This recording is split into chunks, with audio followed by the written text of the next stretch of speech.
الحمدللہ وکفیٰ وسلام علی عبادہ الذین اصطفیٰ اما بعد۔ اللہ تعالیٰ نے قرآن کریم میں مختلف انبیاء علیہم السلام کے قصے بیان کیے ہیں، اور ہمارے پاس بنیادی طور پر صرف 4 ایسے سورسز، 4 ایسے ذرائع متعین ہیں جن کے ذریعے سے ہم اس کائنات میں گزری ہوئی امتوں کے متعلق صحیح علم حاصل کر سکتے ہیں۔ ایک بہت بڑا ذریعہ خود قرآن کریم ہے، اور اللہ تعالیٰ جو کچھ حضرات انبیاء علیہم السلام کے بارے میں بیان کرتا ہے وہ تمام باتیں حقائق پر مبنی ہیں، چاہے اس کا کوئی بھی انکار کرے۔ دوسرا ذریعہ تورات، انجیل، اور اس میں جتنے بھی حالات ہیں اگر وہ کتاب و سنت سے نہیں ٹکراتے تو بھی قابل قبول ہیں۔ مثلا اللہ تعالیٰ یہ ذکر کرتا ہے کہ کچھ خوبصورت اور جوان لڑکے سیدنا ابراہیم علیہ السلام کے پاس آئے اور انہوں نے کہا کہ انا منکم وجلون، مجھے تم سے خوف، ڈر محسوس ہو رہا ہے۔ پھر انہوں نے بٹھایا اور تلا ہوا بچھڑا ان کے سامنے رکھا کہ تم کھاؤ۔ فلما رأى ایدیہم، اور حضرت ابراہیم علیہ السلام نے دیکھا کہ ان کے ہاتھ اس کھانے کی طرف اٹھ نہیں رہے، تو انہوں نے ان سے کہا کہ کیا بات ہے، کھانا نہیں کھاتے؟ عرب روایات کے مطابق دشمن کے گھر کھانا نہیں کھاتے تھے۔ تو انہوں نے کہا انا رسول ربک، ہم تمہارے پروردگار کی طرف سے بھیجے ہوئے فرشتے ہیں۔ اور اللہ تعالیٰ ہی نے بیان فرمایا کہ ان لوگوں نے کھانے کو ہاتھ نہیں لگایا، جبکہ ٹھیک یہی قصہ تورات میں آتا ہے کہ انہوں نے کھانا کھایا۔ تورات کا قصہ آگے چل کے ایک کہانی میں چونکہ اب تبدیل کرنا ہے، اس لیے وہ کیا گیا کہ انہوں نے کھانا کھایا، پھر اس سے ان میں طاقت پیدا ہوئی، پھر انہوں نے یہ حرکت کی اور مسخ کر کے آسمان پہ اٹھا لیے گئے، اور دنیا میں جو بھی دھواں اٹھتا ہے اور یہ ہوتا ہے، یہ سب وہ ہاروت اور ماروت کا قصہ۔ اللہ نے یہ کہہ کے کہ انہوں نے کھانا نہیں کھایا، ساری بات کی جڑ اکھیڑ دی کہ بنائے فاسد علی الفاسد، جھوٹ پہ جھوٹ گھڑنا۔ تیسرا ذریعہ ہمارے پاس وہ آثار قدیمہ ہیں جو ظاہر ہوتے ہیں، اور چوتھا اصل راز جو کھلتا ہے وہ حضور صلی اللہ علیہ وسلم بیان کر دیں کہ کس نبی کے ساتھ یہ بات پیش آئی ہے، بس یہ ٹھیک ہے۔ اس لیے بہت سے قصے اور کہانیاں جو ان کی طرف منسوب کی جاتی ہیں اصل میں سچائی پر مبنی نہیں ہیں۔ حضرت سلیمان علیہ السلام نے اللہ سے کہا کہ میں دعوت کروں گا تیری مخلوق کی، اور پھر ایک مچھلی آ گئی اور یوں کھا لیا۔ بچوں کے لیے یہ قصے اچھے لگتے ہیں، لیکن اب بچے بھی ایسے ہو گئے ہیں کہ یہ پلٹ کے پوچھتے ہیں کہ حضرت یہ کس کتاب میں آیا؟ تعلیم نے شعور کو جو بیدار کیا ہے، اس کا مثبت پہلو یہ ہے کہ مذہب کے نام پہ فراڈ کرنے والے اور مذہب کا سکہ چلانے والے اور مذہبی داستانیں گھڑ کے لوگوں کو بالکل ایک تباہی کی لائن پہ ڈال دینے والے، ان کا اثر کم ہو رہا ہے۔ اور اس کا دوسرا پہلو یہ ہے کہ لوگ اس مذہب کو ہی چھوڑ دیتے ہیں، کہتے ہیں جھوٹے قصے اور کہانیوں پر مبنی ہے۔ اللہ تعالیٰ نے حضرت موسیٰ علیہ السلام کا جو قصہ بیان کیا ہے، اسے بہت غور سے پڑھنا چاہیے۔ امام غزالی نے ایک جگہ کسی بزرگ کا قول نقل کیا ہے، اور وہ کہتے تھے کہ میں قرآن کو بار بار پڑھتا ہوں تو کبھی میرے ذہن میں آتا ہے کہ اس کا بڑا حصہ حضرت موسیٰ علیہ السلام کے حالات کو بیان کرنے کے لیے اللہ نے نازل فرمایا۔ اور امر واقعہ بھی یہ ہے کہ جتنا ان کا ذکر آیا ہے اس میں بہت سی چیزیں ہیں جو ہمارے سیکھنے کے لیے اللہ نے نازل فرمائی ہیں۔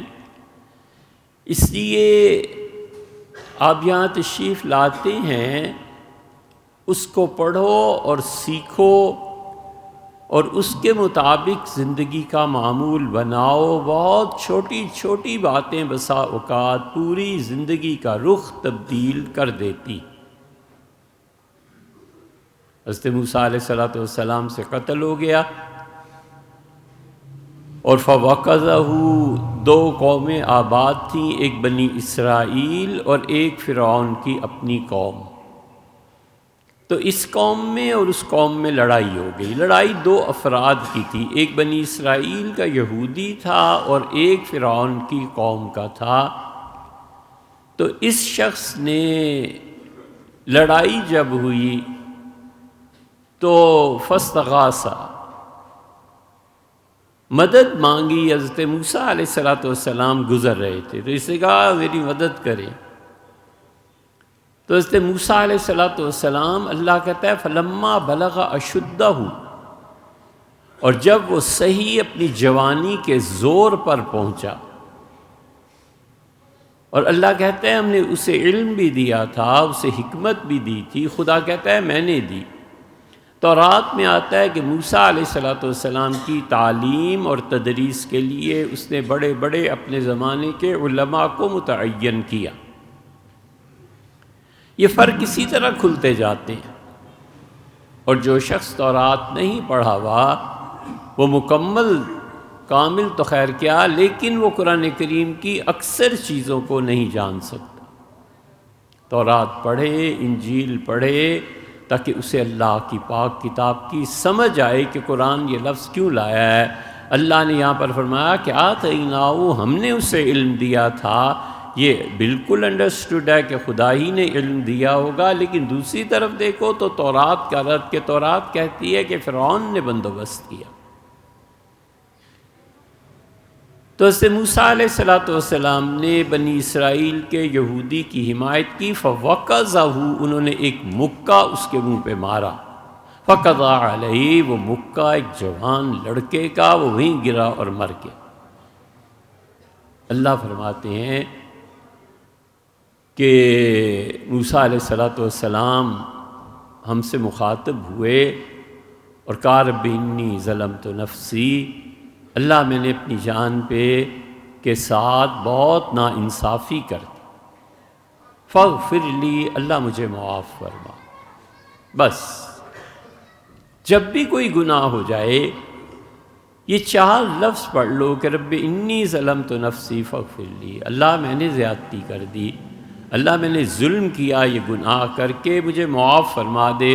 اللہ کہتا ہے فغفر اللہ، ہم نے اسے معاف کر دیا۔ آپ کہیں گے کہ حقوق العباد کہاں گئے؟ وہ جو مارا تھا، وہ قتل کا کیس، یہ ساری فقہی مباحث ہیں جو آپ کو بڑی کتابوں میں مل جائیں گی، لیکن اللہ اگر معاف فرما دے تو حقوق اللہ کیا اور حقوق العباد کیا؟ وہ کل جہان کا مالک و وارث ہے، اسے کون منع کر سکتا ہے؟ نہ تو اس بنیاد پر کہیں حقوق العباد کو تلف کرنے لگ جائے، یہ پکڑا جائے گا اور مارا جائے گا۔ جہاں جہاں لوگوں کے حقوق زیادہ ہوتے ہیں اور انسان کو ادائیگی میں تنگی پیش آتی ہے، اللہ اپنے حق کو چھوڑ دیتا ہے اور کہتا ہے لوگوں کے حقوق پورے کر۔ یہ اصول اور قاعدہ ہے۔ اللہ نے جن چیزوں کو حرام کیا، کوئی مرنے والا ہے تو خدا کہتا ہے اس کو چھوڑو، میری حرمت جو ہے وہ یہاں پر پہنچ کے میں تمہیں اجازت دیتا ہوں کہ یہ چیز کھا لو، یہ استعمال کر لو، یہ استعمال کر لو۔ اسی لیے قرآن دو آدمیوں کے بارے میں کوئی مذمت نہیں کرتا، حدیث میں البتہ بہت سخت الفاظ آئے ہیں کہ لوگ اتنے بھی جرأت نہ کرنے لگیں۔ اللہ تعالیٰ نے کہیں بھی سود لینے والے کو کچھ نہیں فرمایا۔ جو آدمی سود کا محتاج ہو گیا ہے کہ اب سود پہ رقم لے، اللہ کچھ نہیں کہتا، لیکن سود کا پیسہ جو لے رہا ہے، جو سود کا پیسہ سود پر اپنے پیسے کو چڑھا رہا ہے، کوئی چیز سود پہ بیچ رہا ہے، خدا کہتا ہے کہ میرے ساتھ جنگ کرنا ہے، اس لیے کہ وہ غریب سے فائدہ اٹھا رہا ہے، انسانوں کی مجبوریوں سے کھیلتا ہے۔ حضرت لوط علیہ السلام کے بارے میں اللہ تعالیٰ نے صاف فرمایا کہ جو لوگ یہ کرتوت کرتے تھے فاسقین، یہ فاسق لوگ تھے، بدکار تھے، میرے شدید نافرمان تھے، مگر سیکنڈ سائیڈ اس کی جن کے ساتھ یہ کیا جاتا تھا اللہ نے کچھ نہیں کہا، کیونکہ بہت مرتبہ لوگ ایسے بے حیائی کے کام کس مجبوری سے کر رہے ہوتے ہیں، جب وہ مجبوری ان کی زندگی سے نکل جاتی ہے تو وہ اللہ سے معافی مانگتے رہتے ہیں۔ اس لیے اللہ ہمیشہ لوگوں کے حقوق کو اپنے بھی ترجیح دیتا ہے۔ حقوق العباد بھی وہ چاہے تو معاف فرما دے، لیکن اس پہ غرہ نہیں ہونا چاہیے کہ اللہ معاف کر دے گا۔ لوگوں کے حقوق اور لوگوں کی چیزیں ایک ایک چیز کے بارے میں پوچھا جائے گا، حتیٰ کہ کسی نے اپنی زندگی میں یہ یاد رکھنا مسئلہ ہبہ کیا خود اپنی ذات سے اور کہا بیٹے یہ 10,000 تم لے لو، اور بیٹی کو نہیں دیے 10,000 تو اللہ کے یہاں پکڑا جائے گا زندگی میں۔ موت کے بعد تو وراثت کے قوانین ہیں، اللہ نے بیان فرما دیے، لیکن زندگی میں انسان بیٹی کو 10,000 دیتا ہے تو بیٹے کو بھی دینے ہیں، اور بیٹے کو دیتا ہے تو اس کو بھی دینے ہیں، تقسیم کر کے 5,000 دے گا، لیکن دے گا۔ حضور صلی اللہ علیہ وسلم اتنے حساس تھے اس معاملے میں کہ رافع رضی اللہ عنہ کہتے ہیں کہ میں اپنے بیٹے اور بیٹی کو، اور وہ جوان مرد تھے اس وقت، فرمایا لے کے مسجد نبوی میں گیا تاکہ حضور اقدس صلی اللہ علیہ وسلم کی زیارت میرے بچے کریں، تو میں نے بغیر کسی مقصد اور ارادے کے بیٹے کو ران پہ بٹھا لیا اور بیٹی کو فرش پہ۔ تو حضور اقدس صلی اللہ علیہ وسلم آیا یا تو دونوں بچوں کو 2 رانوں پہ بٹھا لو یا دونوں کو زمین پہ بٹھاؤ، یہ نہ کرو۔ اس یہ بات بظاہر چھوٹی سی ہے کہ بیٹے کو یہ دے دیا، یہ دے دیا، بیٹیاں کہاں گئی بھی تو تم زندہ ہو۔ اس لیے ان چیزوں کو اتنا آسان نہیں لینا چاہیے۔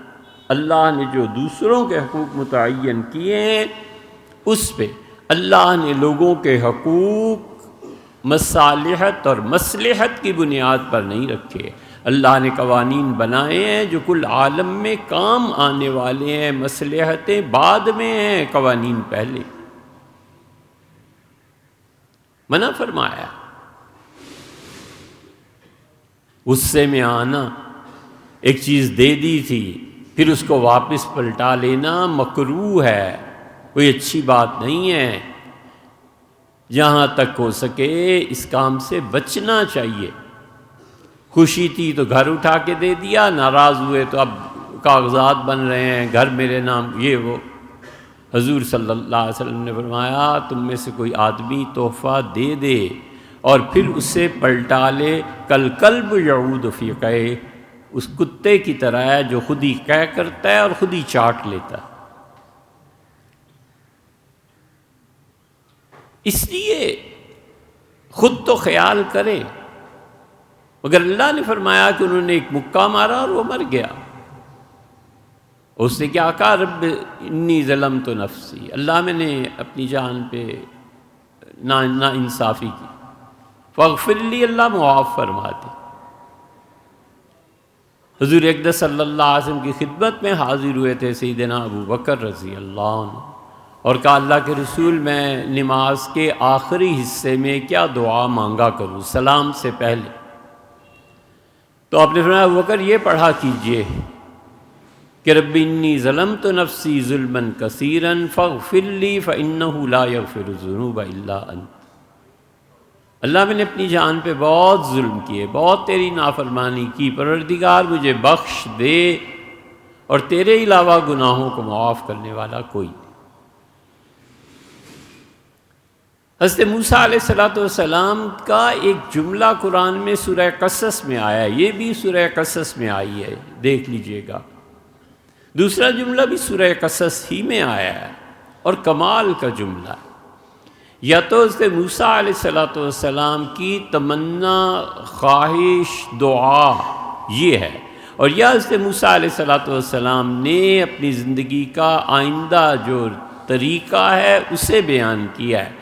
اگر اس آیت کریمہ کو انشاء خبر مانا جائے تو الگ بات ہے، دعا مانگی جائے تو الگ بات ہے۔ یہ ساری عربی لغت کی مباحث ہیں جو آپ کے شاید کام کی نہ ہوں، مگر دیکھو انہوں نے دعا کیا کی یا اپنی زندگی کا مقصد کیا بیان کیا، ہمیشہ اسے یاد رکھنا۔ آج کے پورے 7 پون گھنٹے میں بس ایک یہ جملہ یاد رکھنا۔ جب جوانی اور طاقت تھی اور انہوں نے ایک مکہ لگایا اور وہ مر گیا، اگلے دن پھر وہی کسی اور سے لڑ رہا تھا، یہودی، اس نے پھر موسیٰ علیہ السلام سے مدد مانگی۔ جب موسیٰ علیہ السلام نے مدد نہیں کی کہ ابھی تو کل ایک قتل ہوا ہے، آج پھر مجھ سے مانگ رہا ہے مدد، اس کی یہ لڑنے والا جھگڑالو آدمی۔ انہوں نے کہا رب بما انعمت علیہ، یہ ہے بس آپ کی کام کی چیز، مرتے دم تک اسے مت بھولنا، نہ کرے، کبھی بھی نہ کرے۔ انہوں نے کہا رب بما انعمت علیہ، اللہ آپ مجھ پر جو بھی انعام فرماتے ہیں اس انعام سے میری قوت میں، طاقت میں، دولت میں، اختیارات میں اضافہ ہو جاتا ہے۔ آج ایم این اے تھا، کل پرائم منسٹر بن گیا۔ آج بڑی مشکل اور تنگی تھی، پیسے ملنا شروع ہو گئے، کہاں سے کہاں پہنچ گیا، پینشن وغیرہ، وراثت اور جو ذرائع۔ آج بچہ تھا، دودھ پیتا، کل کو جوان لڑکا ہو گیا۔ رب بما انعمت علیہ، اللہ جو بھی آپ انعام مجھ پر دن بدن کرتے جاتے ہیں، ہوتا جاتا ہے، فلن اکون ظہیرا للمجرمین، اللہ یہ تیرے انعامات جو ہیں نا، اللہ مجھے یہ توفیق ہی نہ دے کہ میں کسی مجرم کی مدد کرنے لگ جاؤں۔ بس پیسہ دیا اللہ آپ نے، پہلے پیسہ نہیں تھا، اے پروردگار ایسے نہ ہو کہ تیرے اس انعام کے بعد پہلے جو گناہ نہیں کرتا تھا اب کرنے لگ جاؤ، پہلے میں جرم میں شریک نہیں ہوتا تھا اب شریک ہونے لگ جاؤ، پہلے پیسہ نہیں تھا تو چپ کر کے بیٹھے ہوئے تھے، اب پیسہ آیا ہے تو جوئے میں لگا دوں، پہلے آرام سے تھا اب جب ایس ایچ او بنا ہوں، تھانے میں تھانے دار لگ گیا ہوں، ایم این اے بن گیا ہوں، پرائم منسٹر بن گیا ہوں، یہ اختیارات میں، طاقت میں دن بدن اضافہ ہو رہا ہے۔ پہلے میجر جنرل تھا، لیفٹیننٹ جنرل، اللہ اب میں چیف بن گیا ہوں۔ کیا دعا کرنی ہے کہ فلن اکون ظہیرا للمجرمین، اللہ اس طاقت اور نعمت جو تو نے مجھے دی ہے، اللہ ایسے نہ ہو جائے کہ میں اب مجرموں کی مدد کرنے لگ جاؤں۔ بس صحیح ترین ترجمہ تو یہ ہے کہ اللہ میں ایسے نہیں کروں گا۔ اگر یہ مان لیا جائے ترجمہ تو بھی ٹھیک ہے کہ مطلب اللہ پر واضح کرنا ہے کہ اللہ تقدیر تو ہی جانتا ہے، لیکن میں اپنی زندگی میں ایسے نہیں کروں گا کہ آپ انعام دیں، انعام مجھ پہ کریں اور میں مجرموں کی مدد کرنے لگ جاؤں۔ اولاد دیں اتنے مانگنے کے بعد، اتنی امیدوں کے بعد، اتنی محبت کے بعد، اور اٹھا کر اس ناقص نظام تعلیم میں بچے کو داخل کر دوں جس کے نتائج سامنے ہیں سب کے۔ یا تو نظام تعلیم بدلے، لوگ کوشش کریں، اور یا پھر کہیں اور ہجرت کر جائیں جہاں جا کر وہ اپنے بچوں کی صحیح تعلیم تربیت کریں اور معاشرے کا ایک اچھا فرد بنائیں۔ ہمارے باپ نے بھی کوشش کی تھی کہ ہم معاشرے کا اچھا فرد بنیں۔ جو اس نظام تعلیم میں بچہ چلا گیا اللہ ہی خیر کرے، باقی معاشرے میں جو کچھ ہو رہا ہے وہ اس کے سامنے۔ ہندو اور سکھ یہاں آباد نہیں ہیں، اگر وہ ہوتے تو کبھی بھی مسلمان لڑکیاں ان کے ساتھ نکاح میں دریغ نہ کرتی۔ ہندوستان میں یہی ہو رہا ہے۔ رب بما انعمت علیہ، اللہ آپ مجھ پہ جو بھی مدد فرمائے، فلن اکون ظہیرا للمجرمین، یہ دوسرا ترجمہ ہے۔ اے پروردگار میں کبھی بھی مجرموں کا مددگار نہیں بنوں گا۔ مجرموں کا مددگار بننا ہے۔ ان پڑھ تھا اب وکیل بن گیا۔ اب جتنے مجرم شہر کے ہیں یہ اندر سے یہ بھی جانتا ہے کہ مجرم ہے، میں نے اپنی پوری وکالت کے علم کو مجرمین کی نصرت اور مجرمین کی پشت پناہی میں لگا دینا ہے۔ تو انعام کرتا رہے، جو بھی میں بڑھ چڑھ کے تیری نافرمانی کروں۔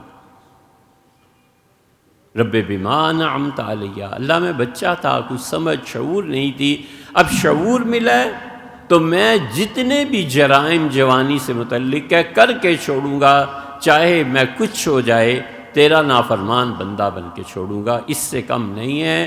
حالانکہ ہونا یہ چاہیے تھا کہ اللہ نے جو شعور، جو بندگی، جو اطاعت، جو سمجھایا ہے اس کے مطابق اپنی خواہشات پہ کنٹرول کر کے اپنے آپ کو صحیح راہ پہ رکھتا، مگر سوال ہی پیدا نہیں ہوتا تو انعام کرتا جا اور میں تیری نافرمانی کرتا جا۔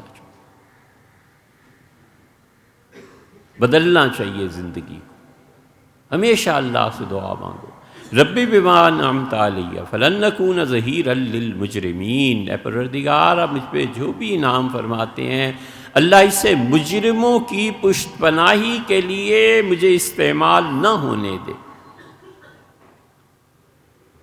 سول کے عہدے ہیں، تھوڑا عہدہ تھا، جوائنٹ سیکرٹری تھے، کیا تھے، اللہ نے مہربانی کی اس سے بڑا عہدہ دے دیا۔ اللہ نے مہربانی فرمائی 5 سال بعد بورڈ ہوا، اس سے آگے چلے گئے۔ اللہ نے مہربانی فرمائی پلاٹ جو تھا وہ 1 لاکھ 2 لاکھ کا خریدا تھا، اب وہ 15 20 50 لاکھ کا ہو گیا۔ اللہ نے سارے انعامات کیے نا، اس سے کیا کرنا ہے؟ اس پیسے سے اللہ بیٹی کی شادی اور بیٹے کی شادی آئی ہے، جی بھر کے اس مال کو تیری نافرمانی پہ استعمال کرنا ہے، بغیر یہ سوچے کہ میں جا کدھر رہا ہوں۔ یہ سارا فضول رسومات میں اڑانے کے بعد کیا بھیک جیسا حرام کام کرنا ہے؟ کیا قرض کے بوجھ میں دب جانا ہے؟ کرنا کیا ہے؟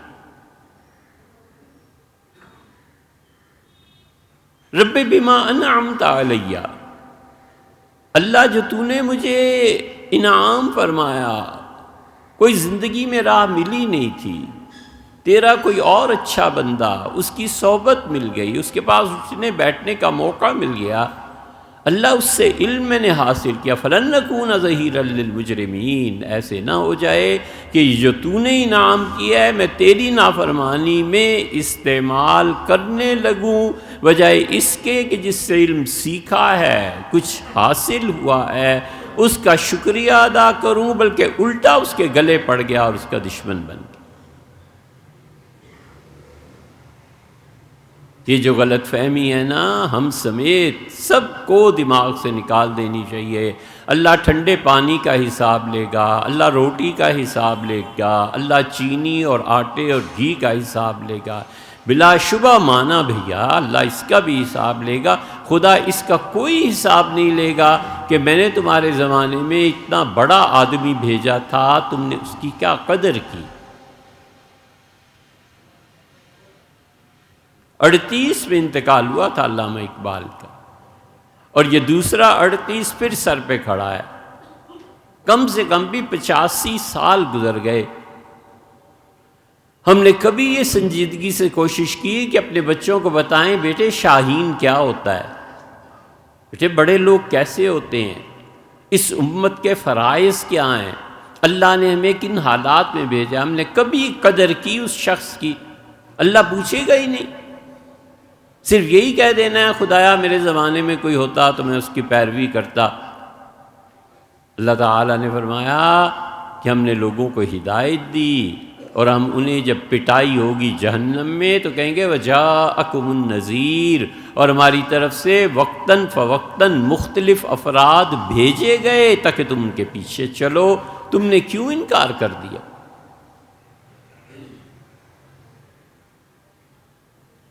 یہودیوں کے بارے میں اللہ نے فرمایا وَإِن يَرَوْا سَبِيلَ الرُّشْدِ لَا يَتَّخِذُوهُ سَبِيلًا، جب ہم نے ان یہودیوں کو بندر اور سور بنایا تو اس قوم کی حالت یہ ہو گئی تھی کہ جو سچا سیدھا راستہ دکھاتا تھا اس کی نہیں مانتے تھے۔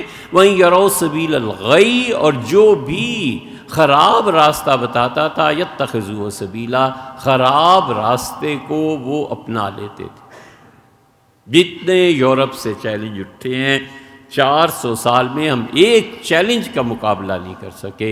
انہوں نے ٹی وی بھیجا، ہم اس کو صحیح معنی میں استعمال نہیں کر سکے۔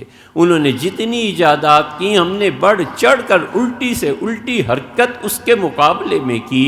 وَإِن يَرَوْا سَبِيلَ الْغَيِّ، اور جب بھی اس قوم پہ کوئی چیز ایسی آتی تھی جو میری نافرمانی کا راستہ تھا يَتَّخِذُوهُ سَبِيلًا، اسے لے لیتے تھے۔ اللہ نے کہا سا کتنی ہی بری قوم تھی یہ، پھر اس پہ سور اور بندر نہ بنتے تو کیا ہوتا۔ اس لیے اللہ جس انعام کو دے اور جو بھی اضافہ ہوتا رہے سوچتے رہو اور اللہ سے دعا مانگتے رہو کہ رب بما انعمت علیہ، اللہ یہ جو تو نے اب انعام نیا ایک فرما دیا ہے نا، فلن اکون ظہیرا للمجرمین، اللہ ایسے نہ ہو جائے پروردگار کہ کہیں میں مجرموں کی مدد کرنے لگ جاؤں، جو پہلے نہیں کرتا تھا وہ کرتوت کھل جائیں۔ یہ دو دعائیں آپ کے سامنے رکھی ہیں حضرت موسیٰ علیہ السلام کی، سورہ قصص ہے، اس میں آپ پڑھ لیجئے گا، ہمیشہ پڑھتے رہنا چاہیے۔ جتنا اللہ کا فضل اور انعام زیادہ ہو جائے اتنی انکساری اور عاجزی بھی زیادہ ہو جائے کہ اللہ سے یہ چیزیں مانگتا رہے۔